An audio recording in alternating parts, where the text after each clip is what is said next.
Life Beyond Brooklyn in Angie. Charlie Sheen and Christy Swanson head for the border in The Chase. And Michael J. Fox is caught in the battle for Kirk Douglas's fortune in Greedy.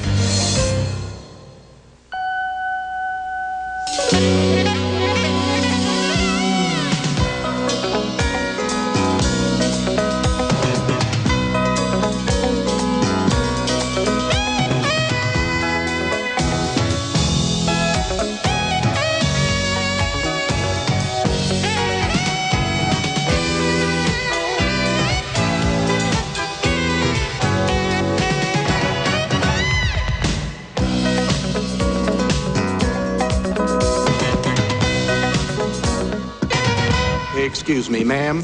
There's no eating in the museum. I'll have to take those, please. Trust me, you want me to eat these crackers. There are signs posted. No food or beverages allowed in the gallery. If I don't eat these crackers right now, you're going to have a new kind of mod knot on your I don't floor. make the rules, okay? Gina Davis decides to go it alone as a single parent and have a baby out of wedlock in Angie, one of 5 big movies we'll be reviewing this week on Siskel Ebert, along with new pictures starring Michael J. Fox, Kirk Douglas, Charlie Sheen, and model Elle McPherson making her movie debut. I'm Gene Siskel of the Chicago Tribune. And I'm Roger Ebert of the Chicago Sun-Times. Our first film is Angie, and it's another example of the recent Hollywood tendency to advertise every movie as a comedy, even if it's not. Forget those jolly ads and coming attractions trailers. Angie plays like a slice of life about one of those women on the daytime talk shows who have been given more problems than any one person should be asked to bear. The movie stars Gina Davis as a young woman from Brooklyn who gets pregnant with a boyfriend who she then decides she doesn't love. At this precise moment, she meets a cute guy in an art museum, and who knows, he may not be Mr. Right, but he sure feels warm and fuzzy. He's played by Stephen Ray from The Crying Game. You seem to really like that Degas painting. Yeah, well, looks like a lot of marriages I've seen. So what are you, some kind of artist or something? Me? I'm an international lawyer. You? Brain surgeon, Mount Sinai. At home, Angie has problems with her stepmother, who fights with her all the time, and with her father, who she resents because she thinks he let her mother run away and disappear when Angie was only 3. In my day, women did not need Lamaze or VCRs in the delivery room or any of that business. Of course, they all had drugs. They slept through the whole thing. Really? Well, I can tell you that there were a lot fewer cesareans. Of course, the mothers were all 22. They didn't wait 10 years to get their careers going before they had kids. Because motherhood was a career. The most important career. Yeah, well, the pay stinks. Angie's best friend is played by Aida Turturro. She makes a list of some of the problems that Angie faces. You're pregnant, you're getting married, you're carrying around some foreigner's number in your pocket like it's going to burn too big a hole to be lost someplace in the bag. I think you want to call him. You're going to end up on Oprah. Yeah, she qualifies for Oprah all right. In addition to hating her stepmother and having trouble with both of her boyfriends, she also faces problems with her baby, plus her obsession with her long-lost mother. This could be a whole week of Oprah shows. I know you can be cold sometimes, but you got a baby now, Angela. You don't understand.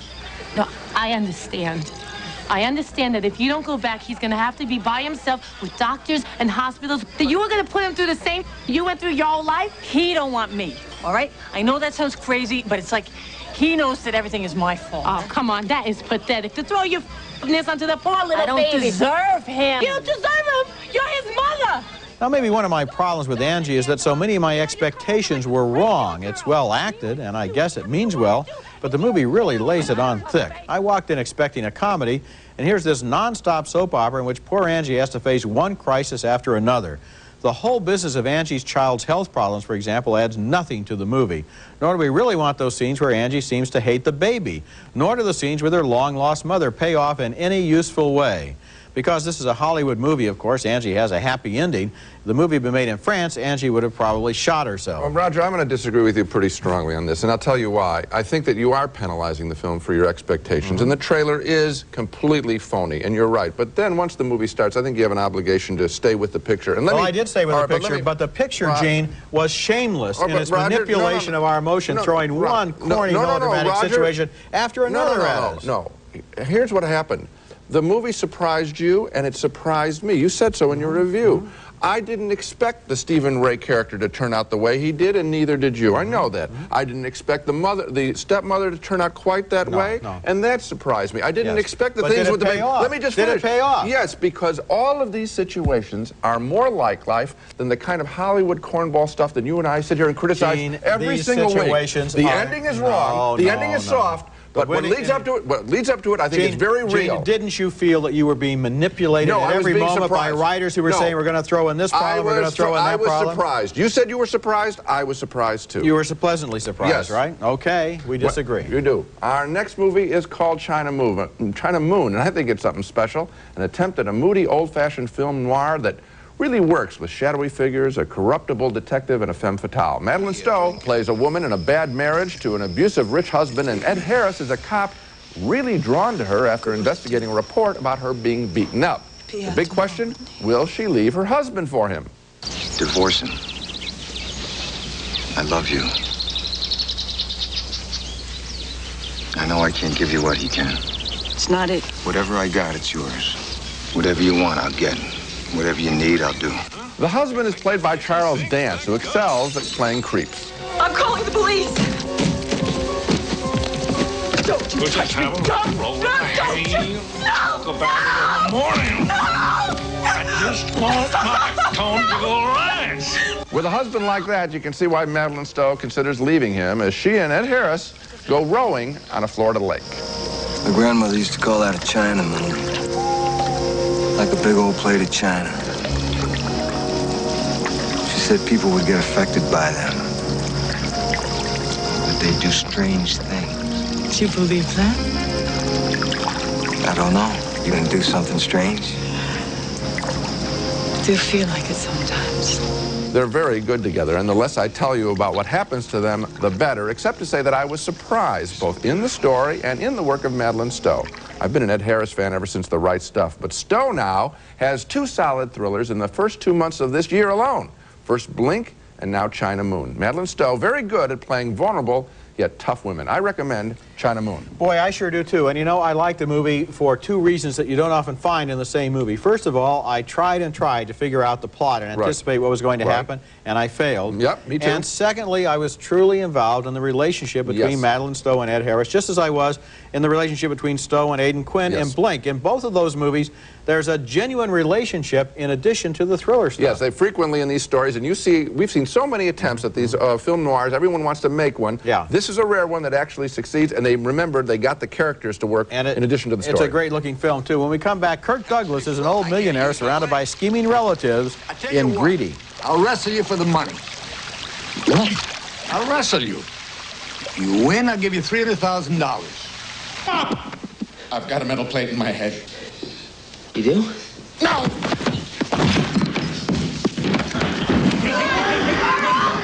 I want security in the large conference room. Money-grubbing relatives come to blows in their attempts to control who will inherit the fortune of their old Uncle Joe, played there by Kirk Douglas in a scene from Greedy. And here's another movie like Angie that starts out as a comedy and then loses its way. Angie is a masterpiece in comparison with Greedy, however, which makes the mistake of taking a bubble-brained sitcom storyline and then treating it seriously.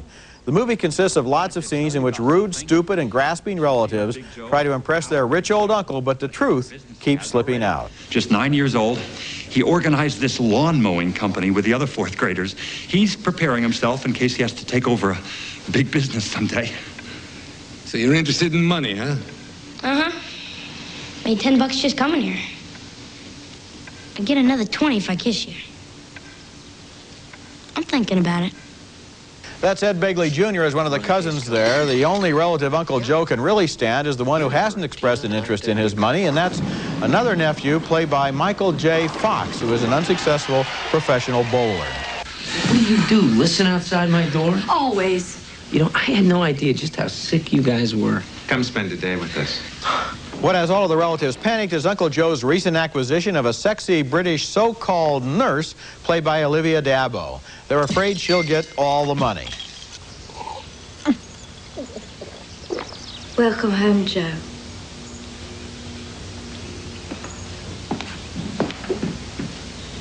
Hello, Molly.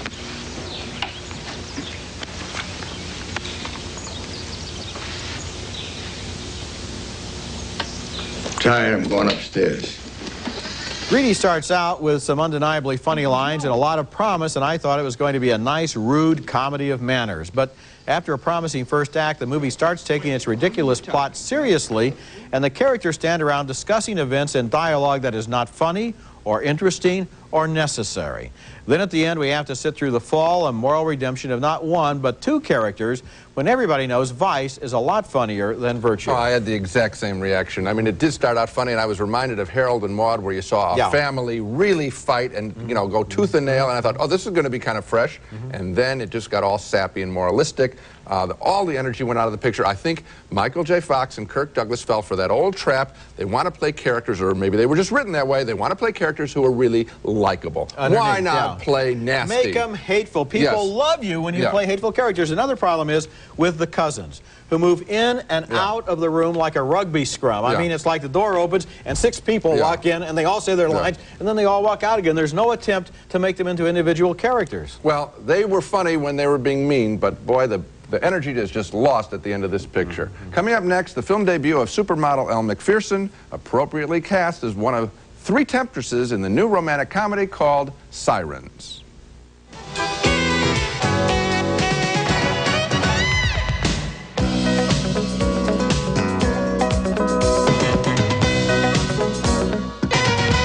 Sleeping? She sleeps next door and she snores terribly. I do not. She sounds like 2 possums mating. That's cover girl Elle Macpherson as one of 3 modern-day sirens messing with the psyches of a young clergyman and his wife in 1930s Australia in the enchanting new film called Sirens, a story obviously modeled after Greek mythology. A young Episcopal priest is sent to the country home of a scandalous Australian artist who paints contemporary female nudes in religious settings. The clergyman's mission is to tame the beast, but of course the women, the sirens, do a job on him. Here's the opening conversation between the cleric, Hugh Grant, and his wife, Tara Fitzgerald, and the painter, Sam Neill, as his models look on. You're very contemptuous of shrinking violets, aren't you, Mr. Lindsay? Dear Stella, I'm a shrinking violet myself. I mean, I choose to live not in the real world, but in here. I flee from the real world into my little studio, and there before me is the unlimited canvas of my imagination. Yes, but your paintings don't stay in the studio, do they? They do go out into the real world. And while you have a wonderful imagination, Lindsay, most people's are quite frankly stunted, and you have absolutely no idea what effect they might have on people or what they might incite them to. Rape? Mr. Campion, in my opinion, the female body is the most beautiful thing in the world. Elle Macpherson is one of the sirens who is very comfortable with her body, much to the consternation of the priest's young wife. What'd you do to him? He's exhausted. Anthony, don't wake him up. Well, he might be dreaming. And did you know it was dangerous to wake somebody up if they're dreaming? Because, well, you leave part of your brain behind. And if it happens too many times, you go feeble in the head. Yeah. You're living proof. It would be a mistake not to tell you that Macpherson and her sister Sirens appear completely nude in the film. The joy they feel in displaying their glorious bodies makes the simplest and most effective case for freedom of expression. However, we can only show you the scenes leading up to those moments. Looks like you both had another punishing night. I wish you wouldn't creep into our room every morning. We've just been for a swim. I just wanted to tell you how nice the water was. In addition to all of the luscious nudity, Sirens has a more traditional merit as a film. It's bright, witty, and very effective in its writing, and directing by someone whose work you should really know, Australian director John Digan, the creator of such fine films as Flirting, The Year My Voice Broke, and Wide Sargasso Sea. I've thoroughly enjoyed each of his pictures. They're all whimsical and all sensual. John Digan is his name, and Sirens is his latest considerable achievement. You know, what Digan does is he takes eroticism seriously while at the same time not taking it in an adolescent peep show sort of way. In all of his films, he deals with the ways that people legitimately and genuinely do feel about each other in sexual situations. Yes. And you don't get the feeling that he's sniggering or that he's peeping or anything like that. And in this film, there's a nice warm sense of the fact that this marriage between the clergyman and his wife is actually improved by their exposure to these terrible people. And you know what? It also translates to the actors in John Digan's films. I think that they're very comfortable and very free-flowing. I'll bet you that Elle Macpherson in a Hollywood film would no more take all of her clothes clothes off than anything else. Here, I think it's honorable, it's exciting, it's joyful, and it makes a lot of sense. Another name people should notice is Hugh Grant, who plays the clergyman here and has two other films coming out at about the same time, Roman Polanski's Bitter Moon and a new comedy from England called 4 Weddings and a Funeral. So it's kind of like a Hugh Grant film festival this spring at the movies. When we come back, Charlie Sheen spends most of a movie in the front seat of a speeding car in The Chase. You kidnapped me with a candy bar? Makes a handy weapon. On this program, this one at least delivers what it promises. It is a chase from beginning to end, with Charlie Sheen as an escaped convict who kidnaps a rich kid and commandeers her car for a high-speed police pursuit down California highways toward Mexico. His hostage is played very winningly by Christy Swanson, and during the course of the chase, they get to talking and find out that they like each other. Believe it or not, when I was holding the gun to your back, I couldn't help but notice how lovely your hair smelled. You're crazy. Meanwhile, the movie has a lot of fun with the television news coverage of the event. You know, Byron, it's easy for us reporting this story to forget there's a very scared little girl inside that car. You haven't been with a woman in a couple of years? In the back seat of one of the pursuit vehicles is a camera crew from a tabloid TV show. I feel like a combination of Bruce Springsteen and Sylvester Stallone out there. I don't know whether I'd be busting bad guys or signing autographs. Kind of like being a star. Also joining the chase are Flea and Anthony Kiedis as a couple of Wayne's World clones who want a piece of the action. We are just doing our duty as Americans, right, Will? That's right, and it's not the first time we've had to take matters into our own hands.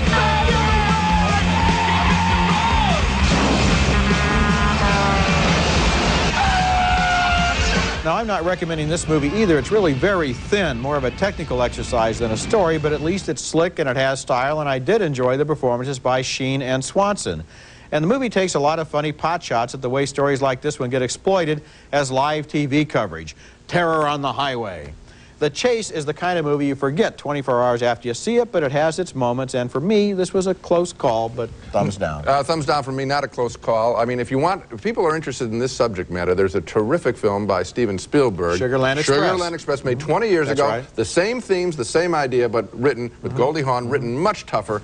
And directed a whole lot better. I mean, I think that this picture is very flimsy, Roger, and the parodies of the Wayne's World guys. I'm not recommending it, but at the same time, you must admit that the way they portray television news must have given you a few smiles. It gives me a smile, but I think those are little kind of, 1 second bumper shots. That's what I kind of like stuck into the corners of the movie. Yes. Very corners. Coming up next, our video pick of the week, one of the best films of 1993 that you undoubtedly missed the first time around. Siskel and Ebert's Video Pick of the Week, brought to you by Orville Redenbacher, the first and last name in popcorn. One of my 10 best films of last year, and Roger liked it too, was Steven Soderbergh's King of the Hill, based on A.E. Hotchner's remembrance of growing up virtually alone as a little boy in St. Louis during the Depression of the 1930s. The film never got much of an audience. Now it's out on home video. You have a second chance. Jesse Bradford, in one of the year's best performances, plays the youngster who, while his mother is in a hospital and his father travels as a salesman, is forced to invent a fantasy life to stay afloat at school. My parents are archaeologists, and they were on an expedition, and nobody's heard from them in a while, so I guess they're missing. Oh, I'm sorry. I hope they're okay. People looking for them? Yeah, there's a search party and everything. I'm not that worried. They've been lost lots of times. He lives alone in a hotel room with the constant threat of being tossed out by the vicious bellhop in charge. And he gets a real education in what it means to be a grown-up by visiting neighbors across the hall, like A Dissolute Soul, played by Spalding Gray, and his Concert for Hire, played by Elizabeth McGovern. Lydia works for the hotel. Don't you, Lydia? What is it that you do? Oh, she's in the customer service department. King of the Hill is a great film for older kids to see as a history lesson of the Depression, and every scene works as a drama apart from its historical context. King of the Hill, I promise you, it's one of the best films you missed last year. And now, it's my video pick of the week. Now let's recap the movies we reviewed on this show. A split vote on Angie with Gina Davis. Roger found the single motherhood drama a series of soap opera crises. I liked it, particularly the way the story constantly surprised me with lifelike problems. So 1 thumb up, 1 down. 2 thumbs up, however, for China Moon, with strong performances by Madeline Stowe and Ed Harris in a convincing, moody film noir that will keep fooling you. 2 thumbs down for Greedy, a comedy with Kirk Douglas and Michael J. Fox that loses its way horribly when it reverts to a sappy, moralizing conclusion. 2 thumbs up for John Digan's Sirens, a wonderful romantic comedy about the joy of the human body. And 2 thumbs down for The Chase, with Charlie Sheen, a 90-minute road trip to absolutely nowhere. So, China Moon and Sirens, 2 very good movies, 2 very different movies. And I think Angie's worth checking out. Okay, that's it for this week. Next week we'll be back with The Hudsucker Proxy with slick Paul Newman exploiting innocent Tim Robbins. Well, I guess so. I don't think they promoted me because they thought I was a schmo. And Guarding Tess, starring Shirley MacLaine as a former First Lady who makes life a nightmare for Secret Service man Nicolas Cage. I need a price check and LeSueur baby peas. They're on special today, 2 for $59. That's next week, and until then, the balcony is closed. Hooked on Phonics teaches you to read using flashcards, music, and books. It's colorful, musical, and fun. Learn to read with Hooked on Phonics. Call 1-800-ABCDEFG. New St. Ives Swiss Formula Papaya Plus, the Gentle Shampoo Plus Conditioner, and 1 for naturally beautiful, healthy hair. New St. Ives Swiss Formula Papaya Plus. Vicks Vapor Inhaler for fast, effective relief of nasal congestion. Easy to carry and easy to use anytime, anywhere. Take a breather with the Vicks Vapor Inhaler. It's America's favorite jelly bean, Jelly Belly. Now appearing at theaters and video stores with good taste. Jelly Belly beans, try them. You'll love them.